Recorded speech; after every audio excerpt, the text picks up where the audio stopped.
नाही, अजूनही पोलिसांना एक आरोपी सापडत नाही. खरंच दुर्दैवी गोष्ट आहे. आज आम्ही फक्त या कुटुंबाला भेटायला आलो आहेत पुण्यस्मरणाच्या निमित्तानं.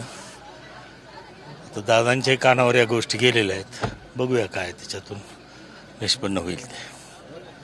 मनोज जरांगे पाटलांनी सुद्धा सरकारबाबत असमाधान व्यक्त केलेलं आहे की नाही, आता हे पहा, अशा घटना महाराष्ट्रामध्ये दररोज घडत आहेत. ही दुर्दैवाची गोष्ट आहे. पण आता काय सरकार म्हणून, पोलीस खातं म्हणून थोडंसं कुठंतरी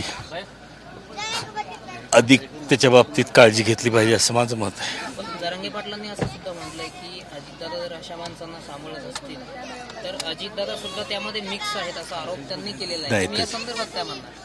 नाही, मी काय याच्या संदर्भात म्हणणार नाही. याच्या संदर्भात मला काही कॉमेंट करायचं नाही. मात्र आमदार धनंजय मुंडे यांना आरोपींची आठवण येते. आज दादांनी भेट दिली. एक तुमच्याच पक्षातले ते नेते आहेत धनंजय मुंडे, सत्ताधारी पक्ष. नाही, आता त्या लोकांची आठवण येते ह्याच्यावर मी कॉमेंट केलं आहे ना. कॉमेंट केलं आहे मी ह्याच्यावर. ऑलरेडी माझी प्रतिक्रिया दिलेली आहे. दुर्दैवी आहे अतिशय.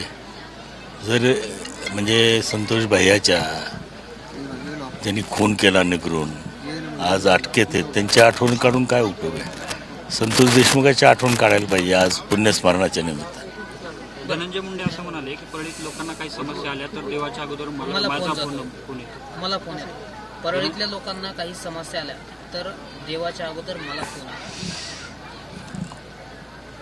देवाला कुठं फोन करण्याची व्यवस्था आहे असं मला वाटत नाही. त्यांना येत असेल तर चांगली गोष्ट आहे. म्हणजे जनतेने एवढं प्रेम दिलं की मशीन सुद्धा मतमोजून सुटले. खरं आहे ते. खरं आहे. एवढ्या प्रचंड मताने निवडून दिले लोकांनी म्हणून ते थकल्या. बरोबर.